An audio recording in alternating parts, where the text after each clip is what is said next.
It is now officially launching. But right now, there might not be any more delays for GTA 6. Because as of today, we can actually pre-order it. And people are not happy. And we're going to look at why. So first of all, it's, of course, the BS with Ultimate Edition and Standard Edition. There's going to be DLCs at launch, and there's going to be pre-order bonuses and all kinds of stuff. Now, that's one big thing.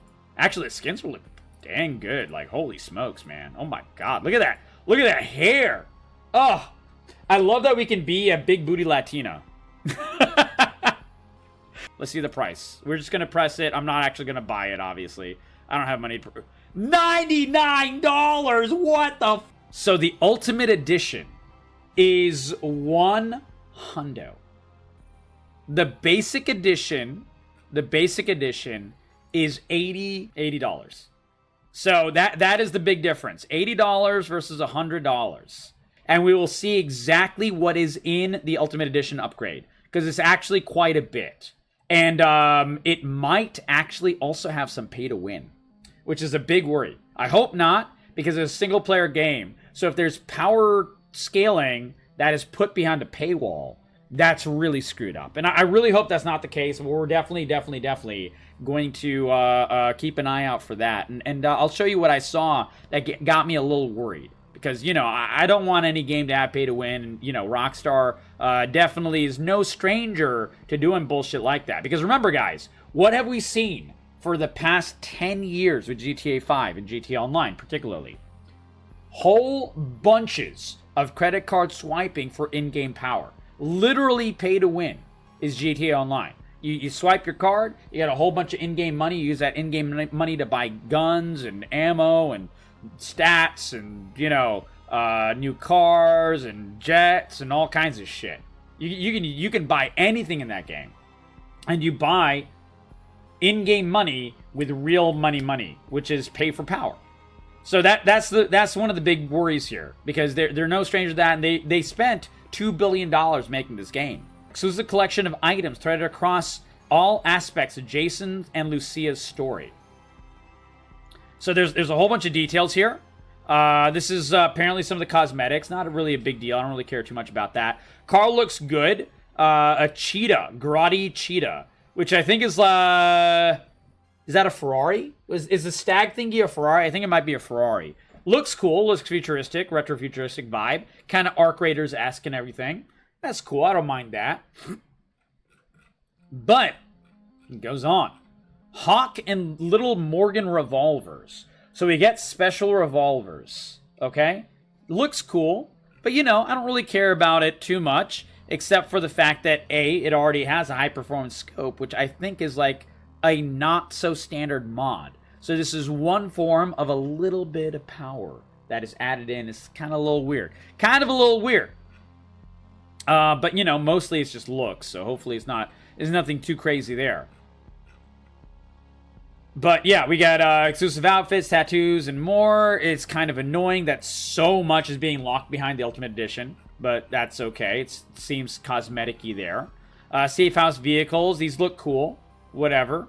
Apparently, we can also get on a kayak. I don't know if you can get a kayak or hijack a kayak or whatever in the game itself. Graphics look astoundingly good, by the way. Like, that's for sure. But this is a little bit of a worry. And now this, it's only like, you know, it depends on the meaning of the word is. It depends on their definitions here. But Ride Out Customs. Transform vanilla vehicles into magnificent works of art with detailed interiors, exquisite rims, and donk stylings. That's very weird to say. Only open for business with the Ultimate Edition. So that means different modding. So what exactly that entails? Hopefully nothing that is actually game-changing. But it gets worse. You start out with a watercraft. Made open ocean ready with explosive-laden weapons crates. So they're giving you special weapons with this boat. Now we're getting into actual buying power. I really, really don't like this. That sounds not so great to me, guys. That sounds not so great to me. And then it gets worse. The vehicle and garage. So vehicle is not such a big deal. It's just a cool looking buggy, whatever. But here we go. Conveniently store it at the Paradise Garage in Watson Bay, which features a weapon locker plus a secure place to deposit stolen goods to be fenced.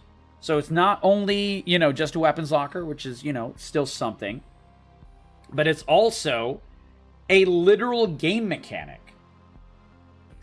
Getting stolen goods and fencing it is very much a Grand Theft Auto thing. It always has been, taking a car, taking it to the garage, to like a chop shop or whatever, that kind of thing has always been the game, stealing money, selling drugs, blah, blah, blah, all that stuff. But this is like another way to make in-game money in the game. And it's locked behind a pre-order bonus and paywall. That is super fucking grody. I don't mind about the tattoos. That's fine. But only open for business with the Ultimate Edition, that's kind of annoying. So they're locking an entire like game mechanic thing, which granted is a cosmetic, but it's kind of cool to be able to like tattoo up your character or whatever. Are you saying that like only if you get the Ultimate Edition you can do like tattoos? This is yet another thing hidden behind the pre-order bonus, the paywall. This is where the mod shop comes in. One-Eyed Willie's. An entire mod shop is behind paywall. This mod shop in Lake Leonada specializes in off-the-road modifications and hand-painted automotive artistry. I don't care about the artistry thing too much, but off-road modifications. So is your car going to drive worse off the road, off the beaten path, off the roads, in the hills and all that? Is it going to drive worse if you don't have the Ultimate Edition? Because it's kind of implying if you don't get the Ultimate Edition, you don't get this mod shop. If you don't get this mod shop, you don't get the off-road modifications. That is an in-game mechanic. And if at some point you have to get from point A to point B, you have to drive through like the Florida Everglades or whatever, the legally distinct Florida Everglades, and you drive worse because you don't have One-Eyed Willie's shop, that's direct pay for power. That affects the game. I think that is really, really stupid. And as you can tell, dude, this is a lot of stuff behind the paywall. This is a lot of stuff. We've gone through page after page after page of stuff behind the paywall. Like a few, costumes or whatever behind like a little bit of a, you want the whales to buy the Ultimate Edition, so you make it a little worth it. With some cool little things, some cool little skins, some vehicle skins or whatever. I get that. I don't like it, but I understand it. But this is a bit much. Like, there's a lot of stuff hidden behind this. Gang Compound. PTT Youngin's illegal goods store. One of the best gangs, one of the socially active gangs, one of the loudest gangs.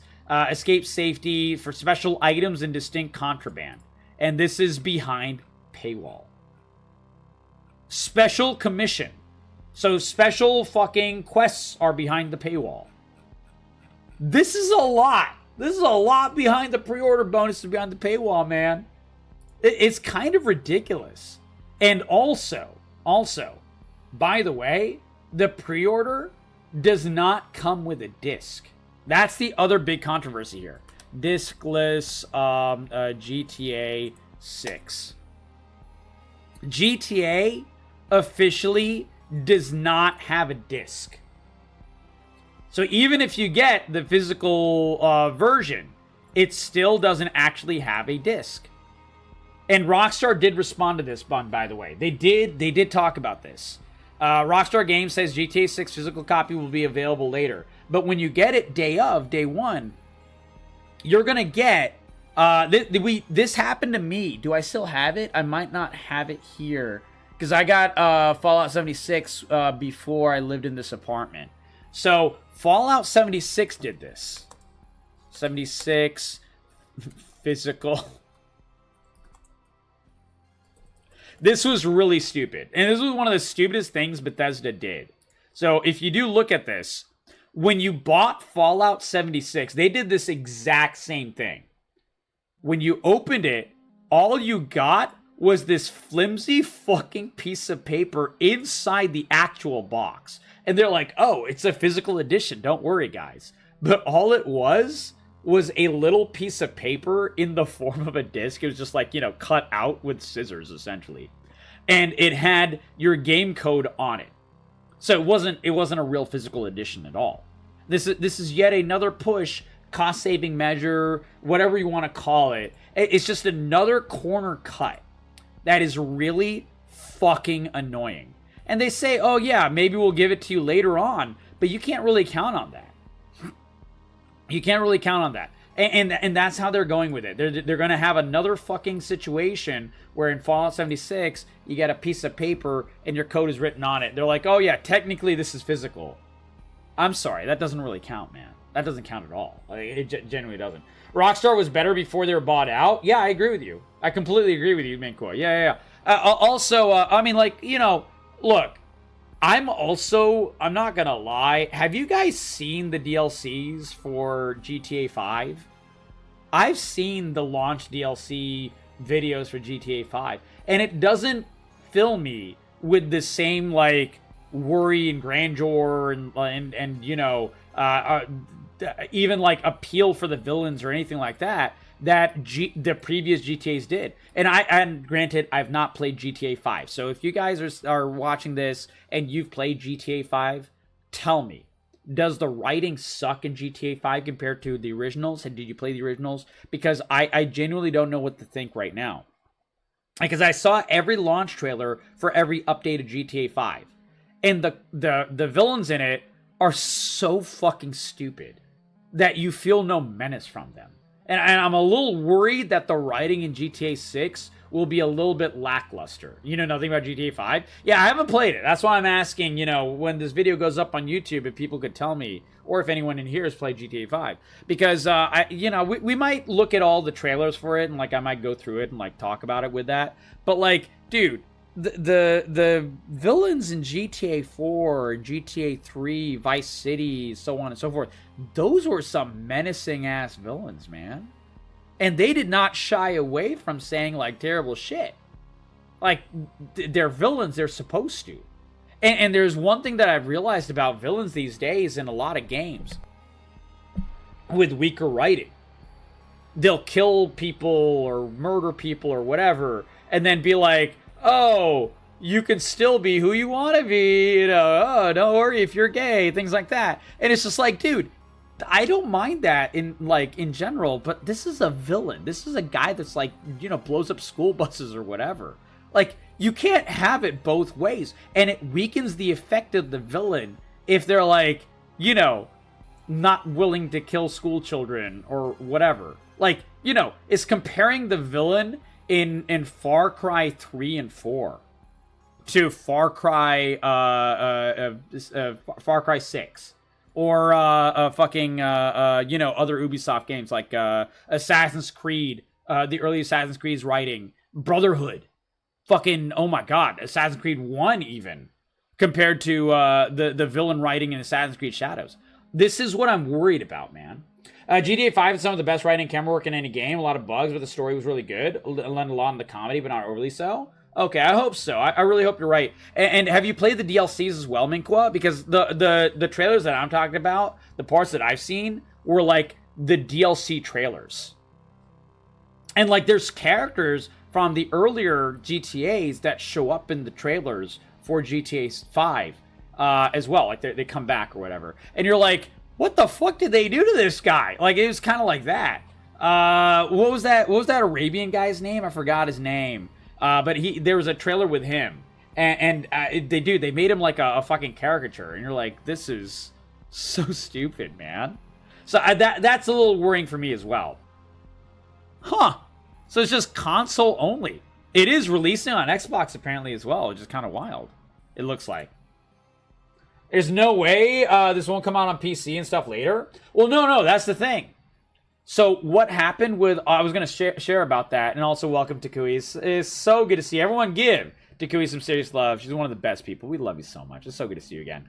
But one of the big problems here is that all of the games that come out on console exclusive first, it's going to take probably, and we don't know this for sure, it's probably going to take around a year for it to come out on from PlayStation to PC. All the PlayStation exclusive games, all the console exclusive games, they launch on PC an entire year later. That's what happened with GTA 5, and that's what happened with, like, you know, Spider-Man, all of the Spider-Man games, Final Fantasy games. They all launch on PlayStation, and then exactly 1 year later, that's when their exclusivity ends with PlayStation, and then it comes out on PC. That's crazy, because by that time, like, you know, PC sales are gonna get hit pretty hard by that, for one thing. And also, I'm a firm believer, and, like, I know a lot of people are, like, okay with this, but like, I think anything that is console exclusive or any platform exclusive, I think this is bad for Switch. I think it's bad for PC as well. I think every game should release on every console possible. You know, I can understand if something can't release on Switch because the hardware of the Switch is dog shit. So, like, that's different. But, like, everything on PS5, on Xbox Series X or S, which one is the strong one? I don't even know. And on PC, they should always release concurrently, in my opinion. Because anything else is anti-consumer. And I hate anti-consumer things. I really hate anti-consumer things. But Takui, I don't know if you saw this, but I went over all of the pre-order stuff, and there's a lot behind paywall. Like, we went through all of this, and there is so much behind paywall, including power. There is pay for power behind paywall as well. And that's not only for the pre-order bonuses, that is also for the Ultimate Edition, which is $100 pre-order. $100. Base price is $80, which is already an increase. But the Ultimate Edition is $100. $100. It's crazy. And Power Buy is kind of wild. Yeah, exactly. A very random comment. I love Crystal Light. What is Crystal Light?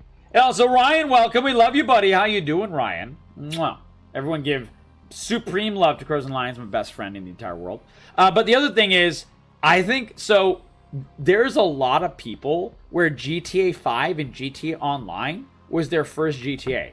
Because GTA 5, you guys don't remember, came out 10 years ago. Came out over a decade ago.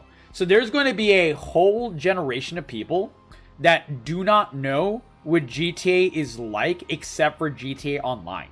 That's like their first experience with GTA Online. That was their first time playing GTA. That is like their entirety of playing GTA is GTA Online. And Grand Theft Auto 6 is not releasing with online. It is only going to be single player at launch. I think a lot of people are not ready for this. Because there's a lot of people that will not read this box, and they're going to play it and expect to be able to, like, you know, do the GTA RP thing, which has become so popular over the past years and everything like that. And they are not going to be, they're going to log on and be like, where the fuck do I select the server? I don't understand.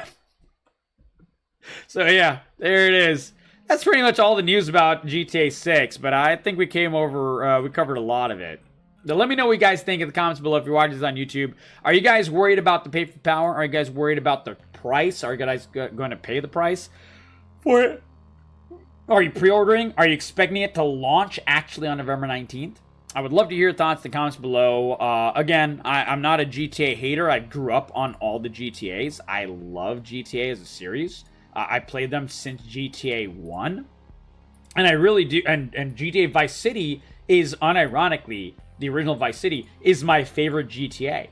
Like, I played San Andreas. I played everything up through 4, including the top-down GTA 1 and 2. So I love the GTA series. But, like, I really hope this is as hard-hitting as people want it to be. Because this game costed $2 billion. Price of GTA to make. And this is one reason they're doing this. The price is $1 to $1.5 billion. That does not include marketing costs. Including marketing costs, this probably is closer to $2 billion. It is the most expensive game ever made. Ever made. So that is why they're monetizing this so heavily. That is why the price went up to $80. That is why the Ultimate Edition, which a lot of people are going to buy, is going to be $100. It's kind of crazy. It's kind of crazy. Anyways, just wanted to cover it. Let me know your thoughts in the comments below. If you guys like this video, if you guys found it informative, give this video a like, give it a comment, share it with your friends, and I'll catch you guys in the next videos. Always just honesty over here. Doing my best to give you guys the good gaming news, whether it's good, bad, or ugly.